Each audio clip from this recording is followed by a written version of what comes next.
जय श्री राम दोस्तों। स्वागत है आप सभी का हमारे YouTube channel RJ current affairs पर। और आज डेट हो गई है 12 मार्च 2025। ठीक है। अगर आपको डेली करंट अफेयर्स की वीडियो चाहिए हिंदी में तो आप हमारे चैनल को सब्सक्राइब करें। आपको फ़ायदा ये होगा, बेनिफिट इसमें एक बहुत ही इंपॉर्टेंट ये है कि आपको डायरेक्ट ऐसे क्वेश्चन और उनके ऑप्शंस के साथ नहीं है, डिटेल में एनालाइज कराकर चीज़ें आपको समझाई जाएगी, जिससे जब आप एग्ज़ाम हॉल में जाओ, किसी भी कॉम्पिटिटिव एग्ज़ाम के में जब हॉल में, तो आप वहाँ पर जाकर चीज़ों को भूल लेना और अच्छे से तुम्हारी ये सब चीज़ें याद रहे। एक्स्ट्रा फैक्ट के साथ चीज़ें समझाई जाती है। ठीक है। चलो ज़्यादा देर न करते अपनी क्लास शुरू करते हैं। आज की क्या पहला क्वेश्चन क्या है ये देखते हैं हमारा। हाँ जी, तो भाई आज हमारा पहला क्वेश्चन है कि अमेरिका 2 अप्रैल से कौन कौन से दो देशों के विरुद्ध पारस्परिक शुल्क लगाएगा। क्या करेगा अमेरिका?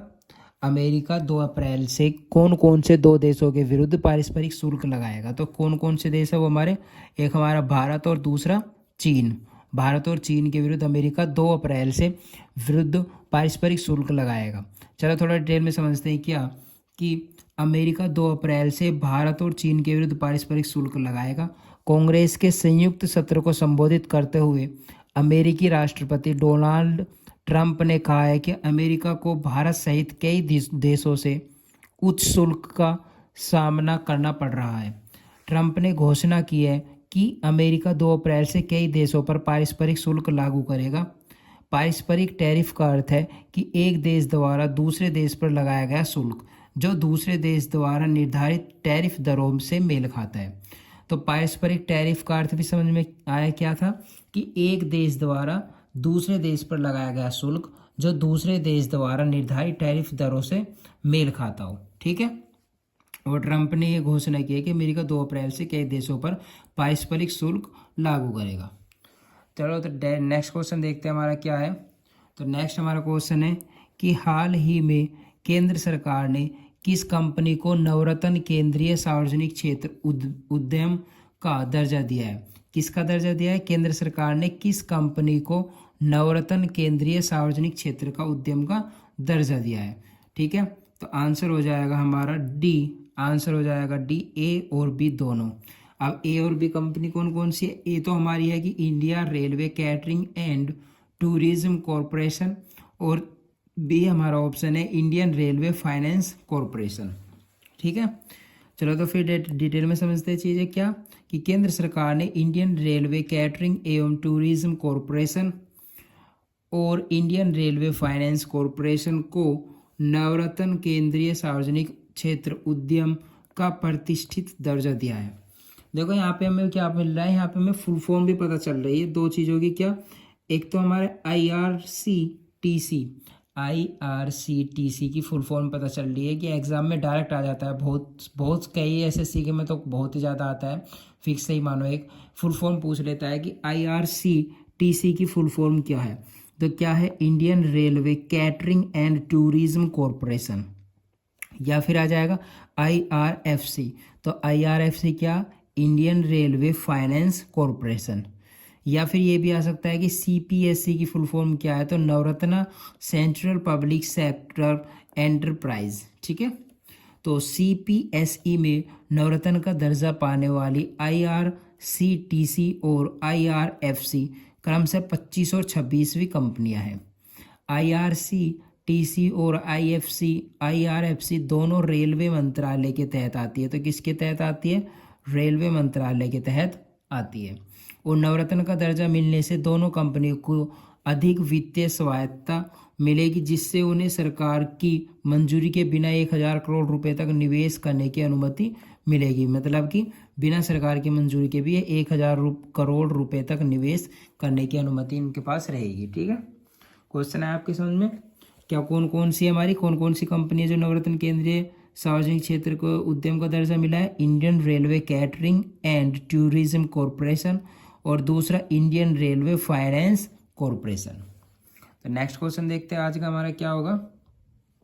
नेक्स्ट हमारा क्वेश्चन हो जाएगा कि हाल ही में मिष्टी योजना के तहत मैंग्रोव वनीकरण में पहला स्थान किस राज्य ने प्राप्त किया है। ठीक है। क्या हो जाएगा? पहला स्थान हमारा किस राज्य ने प्राप्त किया है? तो आंसर हमारा हो जाएगा गुजरात। क्या हो जाएगा? गुजरात हमारा राज्य है जिसने मिस्टी योजना के तहत मैंग्रोव वनीकरण में पहला स्थान प्राप्त किया है।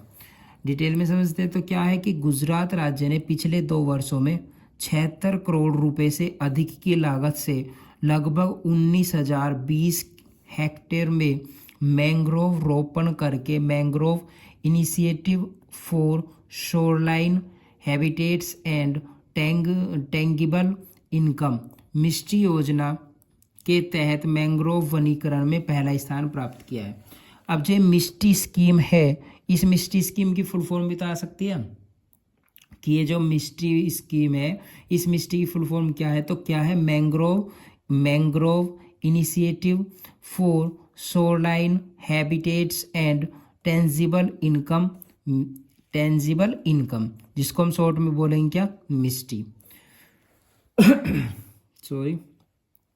मिस्टी योजना के तहत मिस्टी योजना की शुरुआत 5 जून 2023 को विश्व पर्यावरण दिवस पर केंद्र सरकार द्वारा तटीय राज्यों और केंद्र शासित प्रदेशों में बड़े पैमाने पर मैंग्रोव संरक्षण के लिए की गई थी। तो पता चला मिस्टी योजना की शुरुआत क्यों की गई थी। तो मिस्टी योजना की शुरुआत 5 जून 2023 को हुई थी, ठीक है। और विश्व पर्यावरण दिवस पर केंद्र सरकार द्वारा तटीय राज्यों और केंद्र शासित प्रदेशों में बड़े पैमाने पर मैंग्रोव संरक्षण के लिए की गई थी।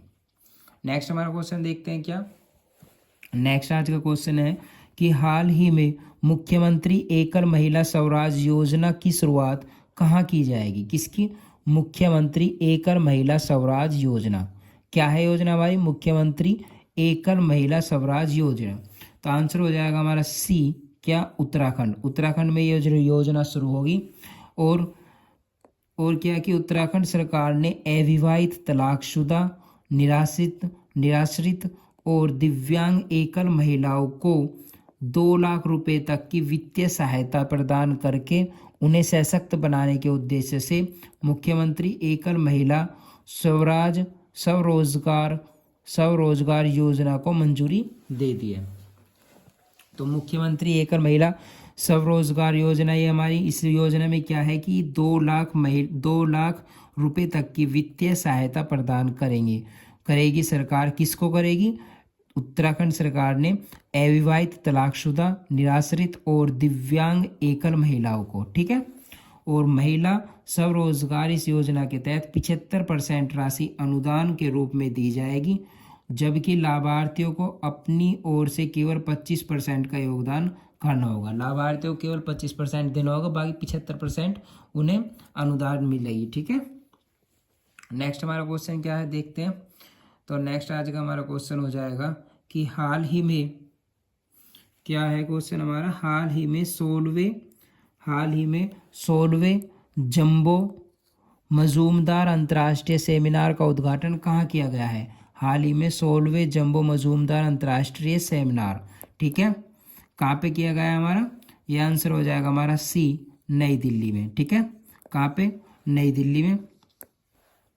भारतीय वायुसेना प्रमुख air chief marshal AP Singh ने दिल्ली में centre for air power studies द्वारा आयोजित 16वें जंबो मजूमदार अंतर्राष्ट्रीय सेमिनार का उद्घाटन किया है।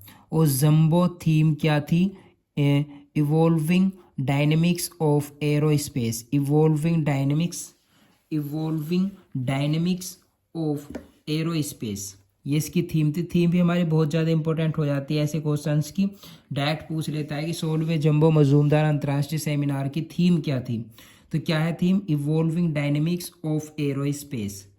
पावर जंबो मजूमदार अंतर्राष्ट्रीय सेमिनार एक वार्षिक कार्यक्रम है, ठीक है, जिसका आयोजन स्वतंत्रता पूर्व भारत के एक उत्कृष्ट लड़ाकू पायलट स्वर्गीय विंग कमांडर करुण कृष्ण मजूमदार की स्मृति में किया जाता है। क्या क्यों बनाया जाता है हमारा? क्यों बनाया जाता है हमने आपने इसमें समझे कि पावर जंबो मजूमदार अंतर्राष्ट्रीय सेमिनार एक वार्षिक कार्यक्रम है जिसका आयोजन स्वतंत्रता से पहले भारत के एक उत्कृष्ट लड़ाकू पायलट स्वर्गीय विंग कमांडर करुण कृष्ण मजूमदार की स्मृति में किया जाता है, ठीक है, इसलिए हमारा बनाया जाता है। नेक्स्ट हमारा क्वेश्चन देखते हैं क्या कि हाल ही में किस कंपनी ने अपनी पहली क्वांटम कंप्यूटिंग चिप ओसेलोट का अनावरण किया है। किसका? ओसेलोट। ओसेलोट का अनावरण किया है किसने? हाल ही में किस कंपनी ने? पहली क्वांटम कंप्यूटिंग चिप। तो आंसर हो जाएगा हमारा सी, अमेजन। अमेजन ने पहली क्वांटम कंप्यूटिंग चिप ओसोलेट का अनावरण किया है। गूगल के विलो और माइक्रोसॉफ्ट के मेजराना एक के बाद अमेजन ने अपनी पहली क्वांटम कंप्यूटिंग चिप ओसोलोट का अनावरण किया है। कैलिफोर्निया इंस्टीट्यूट ऑफ टेक्नोलॉजी में Amazon web service centre for quantum computing द्वारा विकसित ओसोलोट क्वांटम त्रुटि सुधार को लागू करने की लागत को 90% तक कम कर सकता है। ठीक है, एक बार दोबारा से समझो क्या कहा है इसमें। एक बार दोबारा से देखते हैं कि गूगल का क्या? विलो और माइक्रोसॉफ्ट के मेजराना एक के बाद अमेजन ने अपनी पहली क्वांटम कंप्यूटिंग चिप ओसोलोट का अनावरण किया है। कैलिफोर्निया इंस्टीट्यूट ऑफ टेक्नोलॉजी में Amazon web service centre for quantum computing द्वारा विकसित ओसोलोट क्वांटम त्रुटि सुधार को लागू करने की लागत को 90% तक कम कर सकता है। ठीक है, आया आपके क्वेश्चन समझ में? तो नेक्स्ट देखते हैं हमारा क्या होगा। नेक्स्ट हमारा हो जाएगा कि पंचायती राज मंत्रालय की आदर्श महिला अनुकूलन ग्राम पंचायत पहल का लक्ष्य प्रत्येक जिले में कम से कम आदर्श महिला अनुकूल ग्राम पंचायत स्थापित करना है। तो कितने करना है? एक ग्राम पंचायत तो कम से कम होनी ही चाहिए। पंचायती राज मंत्रालय द्वारा आदर्श महिला अनुकूलन ग्राम पंचायतें शुरू की गई है और 5 मार्च 2025 को आदर्श महिला अनुकूलन ग्राम पंचायतें शुरू की गई है। मंत्रालय के अंतर्राष्ट्रीय महिला दिवस 2025 समारोह के तहत एक आदर्श महिला अनुकूलन ग्राम पंचायत शुरू की गई और इसका उद्देश्य प्रत्येक जिले में कम से कम एक आदर्श महिला अनुकूल ग्राम पंचायत स्थापित करना है। यह पहल लिंग संवेदनशील और बालिका अनुकूलन शासन प्रथाओं के लिए एक प्रकाश स्तंभ होगी। इस शुभारंभ समारोह में पंचायती राज राज्य मंत्री प्रो SP सिंह बघेल, स्वास्थ्य और परिवार कल्याण राज्य अनुप्रिया पटेल और अन्य लोग भी शामिल हुए। ठीक है, नेक्स्ट क्वेश्चन देखते हैं हमारा क्या होगा। नेक्स्ट और आज का हमारा ये लास्ट क्वेश्चन है। ठीक है, तो क्या है क्वेश्चन हमारा? मार्च 2025 में ऑस्ट्रिया के चांसलर के रूप में किसने शपथ ली है? किसने? ऑस्ट्रिया के चांसलर के रूप में। तो किसने लिए? Christian Stoker. क्या? ऑप्शन हमारा बी, क्रिश्चियन स्टोकर। ठीक है, ऑस्ट्रेलियाई पीपल्स पार्टी के क्रिश्चियन स्टोकर ने देश में संसदीय चुनाव के 5 महीने बाद ऑस्ट्रिया के चांसलर के रूप में शपथ ली है। सितंबर 2024 में देश में हुए संसदीय चुनाव में किसी पार्टी या पार्टियों के गठबंधन को निर्णायक जनादेश नहीं मिला था। दूसरे विश्व युद्ध के बाद से किसी भी आम चुनाव के बाद देश में सरकार के गठन में लगा यह सबसे लंबा समय था। ऑस्ट्रिया की राजधानी वियना में होफबर्ग पैलेस में ऑस्ट्रेलियाई राष्ट्रपति वान डेल बेलेन ने क्रिश्चियन स्टोकर को चांसलर के रूप में शपथ दिलाई। ऑस्ट्रिया के इतिहास में पहली बार देश में 3 पार्टी गठबंधन सरकार बनी है। Christian Stoker OVP, social Democrats और नियोस पार्टी के 3 पार्टी गठबंधन का नेतृत्व कर रहे हैं। ठीक है, क्वेश्चन आपके समझ में क्या था कि मार्च 2025 में ऑस्ट्रिया के चांसलर के रूप में किसने शपथ लिया? तो क्रिश्चियन स्टोकर ने ये शपथ लिया। आज की हमारी क्लास यहीं पर ख़त्म होती है। अगर आपको वीडियो अच्छी लगी हो तो वीडियो को लाइक करें और अगर डेली करंट अफेयर्स की आपको वीडियो चाहिए तो हमारे चैनल को सब्सक्राइब करें और इसे ज़्यादा से ज़्यादा शेयर करना है, जिससे कि आपके जो भी फ्रेंड करें कोई भी किसी भी कॉम्पिटिटिव एग्जाम्स की प्रिपरेशन कर रहे हैं तो वो भी इसका फ़ायदा उठा सके। Thank you so much video में बने रहने के लिए।